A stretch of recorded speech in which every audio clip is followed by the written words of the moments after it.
Le ski alpin est la discipline reine des sports d'hiver. Les skieurs dévalent une pente à tour de rôle. Ils doivent passer entre les portes qui jalonnent le parcours. Un concurrent qui rate une porte ou sort de la piste est éliminé. Le plus rapide est le vainqueur.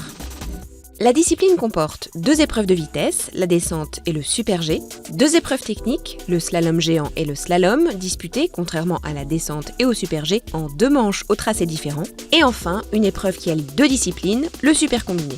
Pour la descente, le tracé comporte peu de virages. Les portes de direction sont très espacées. La piste est pentue et les skieurs dépassent rarement les 150 km/h en raison des mesures de sécurité.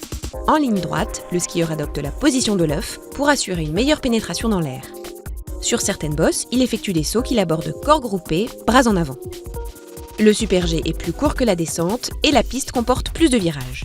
Le slalom géant, dit discipline école, se déroule sur une piste encore plus courte avec des portes plus nombreuses et des virages plus fréquents et plus prononcés.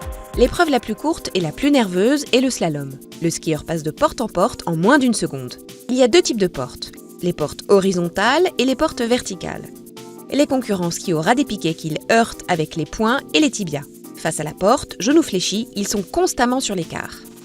Le super combiné est composé d'une descente ou d'un super G raccourci, plus une manche de slalom spécifique. Les 5 épreuves sont pratiquement les mêmes pour les hommes et les femmes. Pour les épreuves féminines, les distances et dénivelés sont légèrement réduits. Un chronomètre est déclenché par une baguette que le skieur pousse des tibias lorsqu'il s'élance. Les temps sont pris au centième de seconde. Les skis sont en matériaux composites. Les formes et longueurs varient selon la course. Ceux de descente sont les plus longs, ceux de slalom les plus courts. La fixation maintient la chaussure et libère automatiquement le pied en cas de chute. La chaussure est rigide, elle bloque la cheville, empêchant toute torsion. Les bâtons sont droits pour les épreuves techniques et courbés pour les épreuves de vitesse, épousant le corps pour une meilleure pénétration dans l'air. Pour sa protection, l'athlète porte un casque avec mentonnière et un masque, mais aussi une protection au niveau du dos et bientôt un airbag sur le modèle des motocyclistes. Pour le slalom, le skieur est également équipé de protège tibia et il utilise des coques sur les poignets des bâtons pour frapper et écarter les piquets.